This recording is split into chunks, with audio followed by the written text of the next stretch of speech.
Hi, and welcome to Incentive Management Group's interview series, where we talk with people who are in key positions across industries and business segments. We offer this series to enhance the breadth of our knowledge so that we may better serve our clients. And we share this with you, our audience, to enhance your knowledge of business segments you likely are not exposed to every day. Today, my guest is Diane Moss. Diane is Chief Resilience Officer at Fuss & O'Neill, and we'll get into what that means in a few minutes. Diane has been with Fuss & O'Neill for 21 years. So let's get to the interview and meet Diane. Diane, thanks for spending some time with us. Glad to be here. A lot of my audience would be interested in learning about your firm, and then we'll get to talk about you. But what segments does Fuss & O'Neill target? What does Fuss & O'Neill do? The introduction on the website starts off engineers, scientists, planners. So that must be a lead-in for you to explain. Absolutely. Yeah. So we are a staff of about 315 people, mostly located in New England. We have offices in all of the New England states and California, although we work across the country and also internationally if our clients sort of take us there. The firm will celebrate its 100th anniversary next year. So we're excited about that and that continuity. We're organized into 5 different business lines: water and natural resources, environmental facility services, transportation, community development, and building and hazardous materials. And those 5 different business lines work across our entire geography. We take projects from planning through design to implementation. So that sort of captures the engineers, scientists, planners piece of it. Mm-hmm. And offer, as well as the traditional sort of engineering design services across multiple disciplines, also permitting and compliance related work as well. So really offer sort of a full service engineering firm experience. A great example of that would be in climate adaptation planning, where we'll work with a client, whether that be private sector, public sector, and we do work across both public and private sector clients. Start with a sort of a planning process, understand what our objectives, what our goals, can move through design, think about different pathways, different solutions, and then actually move to project implementation and construction, follow-up monitoring, permitting, and can do that for, I use the climate action plan as an example, but can use that for a variety of different project types. We work, as I mentioned, a mix of public and private sector clients. We also team with other consulting firms and specialty firms too. Is the bulk of clients in the private sector or in the public sector? How would you? I would say it really depends on the particular business line. So, for example, Water and Natural Resources does a lot of work with public sector clients, right. Sure. Combination municipalities, state, federal agencies, non-governmental organizations like watershed organizations. Our environmental and facility services folks are almost exclusively private sector, with a focus on manufacturing industry, institutional clients in some cases. So it really varies, which is great for us as a firm because it gives us a broad base of clients and a broad base of sectors to work within, which is super helpful. Yeah, professionals love that diversity. I understand. Absolutely. So a little bit about you. Sure. You have 3 degrees, I believe. I do. That's correct. So my undergraduate degree is from Amherst College. I was a geology major, sort of a classic small liberal arts college education, focus on critical thinking and writing. And then I have a master's of science and engineering from Princeton, from their water resources program. When I finished up at Princeton, went out, worked for the National Weather Service, and then in consulting for a few years, and then really felt the pull to go back to school one more time, and ended up getting a PhD from the civil engineering department at the University of Massachusetts Amherst, which is the university's flagship campus in Amherst. Really with a focus there on water quality. So it's sort of been an interesting journey for me, from geology to really a focus on surface water hydrology, and then a real focus in on environmental engineering and water quality in particular. So with that background, tell us about Chief Resilience Officer. What is that position at Fuss & O'Neill? What does that mean in practical terms? Sure. So it's in many ways, I like to say I've been waiting since the 90s for a job like that. When I was in graduate school at Princeton, we had a large research program going on climate change with a focus on climate change in the Colorado River Basin, impacts of climate change and various different hydrologic systems. And then really didn't hear much about it as a consultant again until Hurricane Sandy hit here in the Northeast. Yeah. And then, of course, huge focus on adaptation to make our communities more resilient to a changing climate. So sea level rise, more intense precipitation, higher heat. I think over the past, certainly decade, absolutely past 5 years, we've seen, a tremendous change in awareness around climate resilience issues.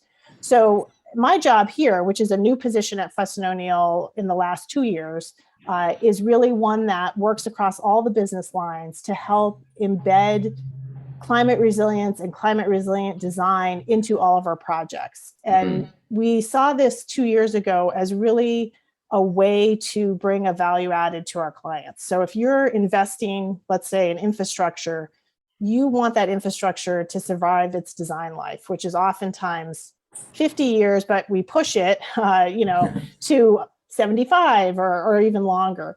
So we want to make sure that we're designing those systems to be as resilient as we can, sort of balancing the idea of cost effectiveness, understanding potential for future risks, and how do we balance those things out. That sort of evolved over the last year in particular to also integrate more sustainability and a look at sustainable thinking into our design work. I think that sort of, again, fits in with sort of a larger context and of what's going on globally, and also what a lot of our private sectors, our clients, are seeing in particular as they feel the pressure or the, not necessarily even pressure, but maybe inspiration also to move their businesses in a sustainable direction, whether it's because the government agencies they work for are requiring it, whether it's they're in somebody's supply chain and the people they supply to are requiring it, or whether they're thinking about what their shareholders or their clients are looking for. So it's been a great opportunity to work with all 5 of those different business lines and help them to see how they could integrate both climate resilience in terms of making, whether it be a private client or a community, more resilient to a changing climate in terms of precipitation or sea level rise or higher heat, but also thinking about, okay, how can we look at sustainability? How can we look at reducing energy use or decarbonization, look at reducing waste, water usage, all of those things? That fits really nicely into the suite of services that Fuss O'Neill provides anyway. Mm-hmm. In industry, what are the key drivers that are causing industry to pay more attention to the area that you're responsible for? Yeah. So we're really seeing it, I think, coming from a few different angles. Certainly, private sector clients that have either work in or have, say, parent companies in Europe are definitely seeing the push towards this earlier than I think some U.S. companies have seen because of EU, sort of requirements and regulations. Yes. Yeah. So there's that. There's sort of the corporate sort of, push downward to see this in their facilities.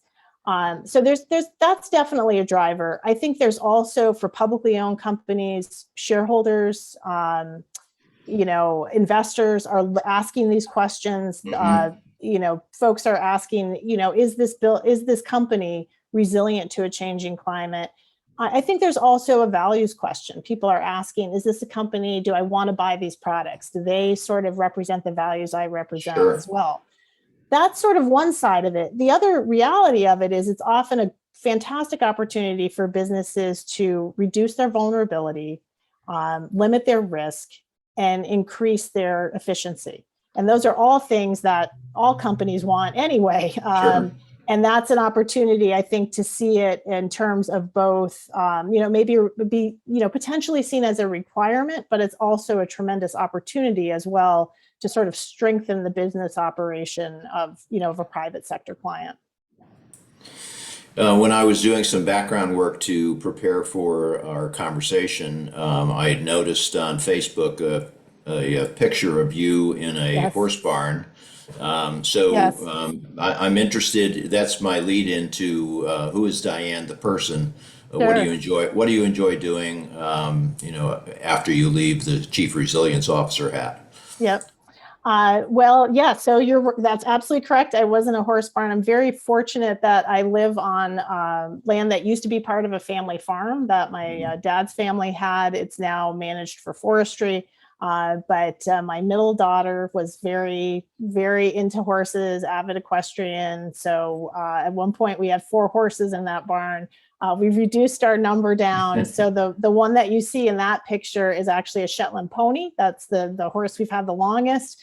And she pulls a carriage. So I believe that picture was taken from the carriage seat. So we drive her, and she's about 20 years old now. Fantastic little pony. So I enjoy doing that. I've had animals all my life growing up. I also have some Angora rabbits that I can shear, and I'm a novice spinner, but I do have a spinning wheel. I'm trying to get more into spinning and fiber arts and knitting. So I enjoy that as well. And I volunteer for 4-H also. So that's been a sort of a constant. I was a 4-H'er as a kid, and now I've been a 4-H volunteer for, gosh, I don't know, the past 15 or so years. When my kids were involved, now my kids have all aged out, but I've continued on as a volunteer. How many kids do you have? So I have 3 kids, the youngest being 18, just headed off to college, and the oldest being 22. Was that college departure a traumatic experience for mom? It definitely becomes easier with the each successive child. So Sure. with the third one, it was sort of it's become a little bit routine. Yeah. The sort of interesting full circle story behind it is that I actually had the 3 kids while I was in grad school at UMass. Okay. 2 of the kids are now students at UMass Amherst. So Oh, the same campus nice. that they got their start on, literally, is where they are now going to college. So they don't remember it, obviously, but I have very fond memories of it as well, and it's really neat to see them, embark on that experience, and for me to also have that connection as as an alum, but also now as a parent too. Sure. Sure. That's nice. Yeah, Switching back to business for sure. a few minutes here. Uncertainty. We Mm, have seen a tremendous increase. It would appear to be a tremendous increase in uncertainty, yeah. and it's affected customers, employees. How has that affected Fuss and O'Neill in general, or you in particular, with regard to the role that you serve? hmm Well, I think one of the features of the work that we do for clients, especially our private sector clients, where we tend to have a lot of long-term relationships, is that we really see it as a partnership with those clients to help them reduce their risk, reduce the, potential impact of uncertainty, to best prepare themselves and set themselves up for, what's coming as best we can. So I think that, as especially over the last couple of years when COVID was so uncertain, has really, or introduced a lot of uncertainty into, everybody's life. I think Mm, having those relationships, having the ability to have conversations with our clients to say, hey, this is what we think is coming. This is what we think you should be prepared for, both in terms of either the regulatory side, in terms of understanding supply chain issues. We've definitely had clients ask that. Hey, what do you think about how this lead time might change as a result of hmm things? How do we hmm minimize this uncertainty? How do we minimize this risk? But also thinking about opportunities. Are there now opportunities for funding that didn't exist before? So we very much see ourselves as partners with our clients, and want, obviously their success is our success. So hmm we see that as an opportunity to, if we can minimize their risk and uncertainty, that benefits us as well. And, really kind of drives us all towards the same mission. And we really believe in that. So I think that's served us well. Those relationships have served us well in times of uncertainty. hmm And also kind of the internal fabric that we have, amongst our own employees. I'm very fortunate that I work across all the different business lines. We have some Sure. folks like myself who have been here 20 years. We obviously have, newer staff that's been here. We really try to think about, integrating everybody, making everybody feel like they are part of the process that we do, and sort of build that community of practice as well internally, and make folks feel supported and valued. And I think that definitely helps as well with sort of the internal team, especially when we went remote for, a while, and have sort of adjusted to this new kind of hybrid situation for a lot of people. I've been amazed at how well our teams have stuck together and have interacted. And even, just recently I met some folks that I had never met other than through a computer screen for the last year, and to sit down with them at a table and sort of feel like, oh yeah, I just talked to you, the other day. It was a great feeling. So that I think also sort of helps us through these times of uncertainty. And I think uncertainty is the new norm, and we're adjusting to that. So to the extent that we can also be agile and provide multiple services, that certainly helps us as well, and helps our clients to adapt and respond quickly if they need to. So with the educational background and your obvious, or at least in the early years, thirst for knowledge, Yeah. how do you stay up to date now? I do a lot of reading. There's a lot, there's a tremendous amount of information out there. One of the things about this particular role is it has pushed me out of, my traditional area of water resources and environmental engineering, and really gotten me to become interested in and to understand a lot more about things that were really sort of outside of my field, but are related. So things about related to decarbonization and electric vehicles, and healthy buildings, and all, sort of many other things that we do as a company, but I didn't have a background in. I think COVID gave us one of the silver linings of COVID was the opportunity to do a lot of virtual learning. The amount of webinars and the value and the information you can get is tremendous. And we just didn't, I don't feel have as much of that before. So a lot of opportunity to do that as well.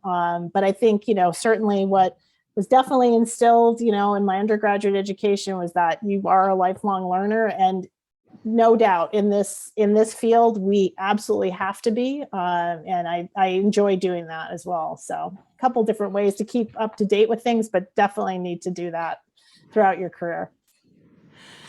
Final question. Sure. Working on your business, not just in it, is something that we all should have as a priority. How has Fuss and O'Neill and you and your team during the past couple of years continued to focus on the business and building the business and the capability of the business, not simply serving your clients? Sure. No, that's a great question. And I think our focus, definitely the focus for me, and I think this has also been a focus for the company over the last 2-3 years, has been leveling up our knowledge in terms of climate resilience, so that we have across all the business lines a good understanding of how a changing climate can impact our clients, and in making sure we have folks who have the skills and the professional development and the opportunities to learn, so that they can then do that, provide those services and have that insight.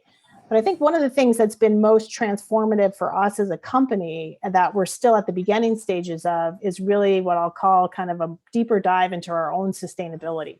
So one of the things I think we feel very strongly about is that we can't just say, oh, we'll help you on your sustainability journey. We have to be part of that as well. And there's a definite interest and engagement with our employees on those topics. So over just the last year and a half, we've developed a sustainability policy that aligns with the UN Sustainable Development Goals. We've joined the UN Global Compact. We've completed our first baseline year greenhouse gas inventory. We're setting science-based targets. So we're really taking that to heart and becoming part of that. And I think it fits very well with sort of our overall mission as a company to kind of leave things better than we found them, essentially, and balance economic and social and environmental needs and find that path forward. So doing it for ourselves has, I think, definitely informed our ability to help clients as they also, take on that journey. So I'm really excited about those elements of things we've been doing and our commitment to that. And it's been really invigorating and interesting to see the response internally within the company when we talk about our own sustainability practices and policies. So that's been very exciting for us and something that we've definitely worked on as a company over the last year and a half, and will continue to do so. Diane, this has been a content-rich and very interesting interview for me. And I think if we had more time set aside, we'd be able to explore a lot of other areas. But thank you so much for spending some time and sharing your insights with us. Well, thanks so much, Marty. I really enjoyed being here and having our conversation. Thanks. Okay, thank you.